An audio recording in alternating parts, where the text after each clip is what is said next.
I'm talking about the freak out on the left over the prospect of Trump winning not merely the Republican nomination, but possibly even the presidency in 2024. There's a special issue or a new issue of The Atlantic. The kind of theme of it is if Trump wins.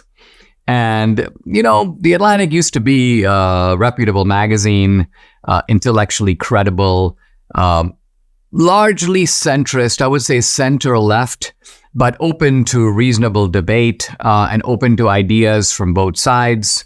Going all the way back to 1991, I wrote the cover story in The Atlantic. It was an excerpt, a very long excerpt of my book, Illiberal Education.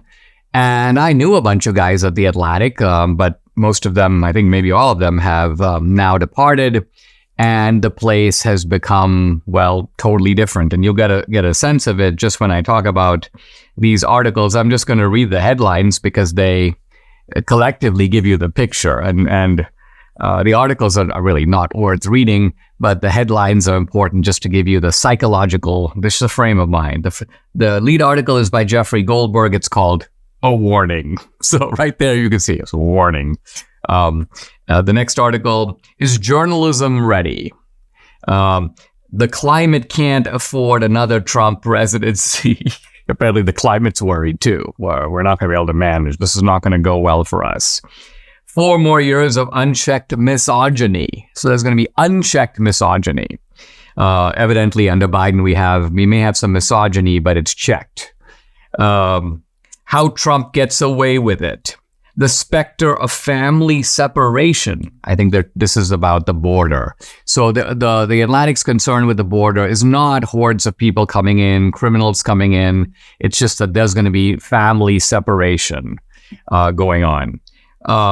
Trump will abandon NATO, an unimaginable threat. So this is like a CNN panel. It's a bunch of people stomping around, trying to sort of express hysteria. The world is ending, but it's evidently ending in different ways. So there's the climate way, there's the misogyny way, there's the separating families way. So the collective picture is supposed to be fear. This is going to be, the country is going to be unrecognizable. Well, hold on. The country is unrecognizable now for many of us compared to the America of even 10 years ago, let alone 30 years ago. So we are trying to get to a more recognizable America. And there seems little question that Trump would move us in that direction. So all of this is just mindless hysteria driven again by the dawning fear. And by the way, this is a replay. Byron York, the journalist, makes this point in the Washington Examiner. He says, we went through something like this. There was the same freak out in 2016. At the beginning, when Trump got in, they were like, this is scary stuff. I mean, this guy could even win the Republican nomination. We don't think it'll happen, but the moment it seemed like it would happen, major hysteria. And then they were like, okay, but that's all right. Let's cool down because Trump can't beat Hillary. There's no way he's going to win the election. When Trump did win the election, it was, in the words of David Brooks, the New York Times writer, the greatest political shock of our lifetimes. Now, the situation is a little different now than it was then, because in 2016, you could say all kinds of things about Trump. He will do this, he will do that, he'll crash the economy, he'll blow up the world. And because people didn't know Trump and because he had never been president, people could be like, well, yeah, that's a real danger. Or they might gullibly go along with that. But of course, Trump has been president. And so now to say he'll blow up the world, the point is, well, why didn't he blow up the world when he had the chance? He'll crash the economy. Why didn't he crash the economy when he had a chance? The only time the economy had a big setback was due to COVID. So that doesn't really work. And even Robert Kagan, this is an article in the Washington Post. And by the way, it's one of the sort of hysterical articles about Trump.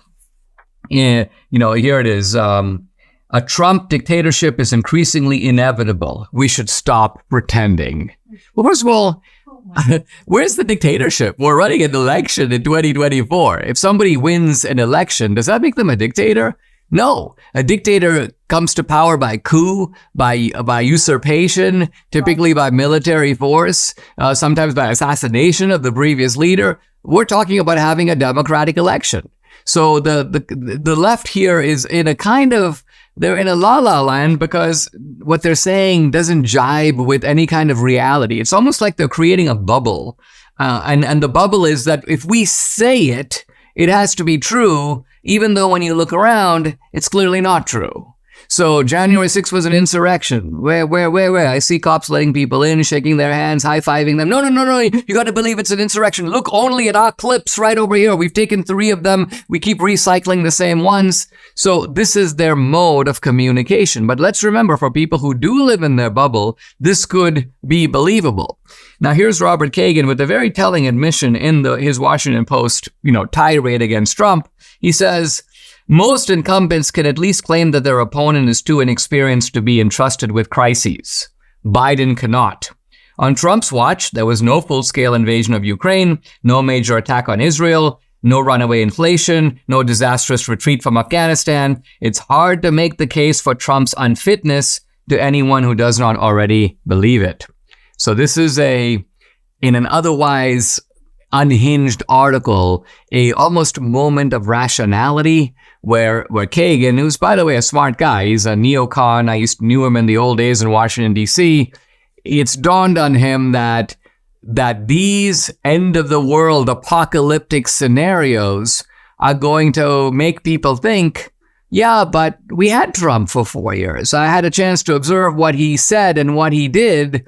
And I didn't notice the world blowing up, did you? I didn't notice the climate going into a tailspin, did you? I didn't notice. In fact, things seem to have been pretty good. There were fewer crises under Trump than now under Biden. So while the left is spinning this frightening or this specter of unreality aimed at creating a terrifying sense that this is what we will get if Trump is elected, for most people it's like, I saw what he did the last time.